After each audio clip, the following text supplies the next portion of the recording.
Sesión de consolidación la que hemos tenido en las bolsas. La verdad es que no ha habido grandes datos y lo más importante estará esta noche con la Fed. Todo el mundo esperando, bueno, pues a ver qué nos dice en el comunicado, no se van a mover tipos, pero sí que es verdad que hay ciertas probabilidades de que señale hacia, bueno, pues quantitative easing, no digo que sea ya, pero ciertas compras quizá de bonos gubernamentales, bueno, pues los próximos meses, ¿no? Vamos a ver un poco cuál es el lenguaje exacto de la Fed, pero esto lógicamente es la clave de los próximos días y, bueno, pues las subidas recientes que hemos tenido creemos que están detrás de esta expectativa, más que los datos como tal, que la verdad que están siendo no muy buenos, ¿no?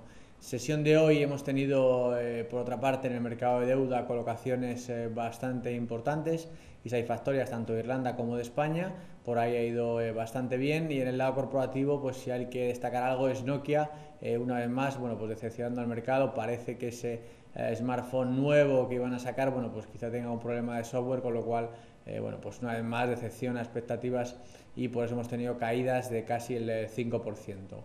Fuera de esto, euro sigue relativamente fuerte, o mejor dicho, dólar débil. Esta expectativa de quantitative easing lógicamente también es negativa para el dólar, y el mercado de deuda pues sí que hemos visto algún subiendo también un poquito, también un poco relacionado con esto que estoy comentando.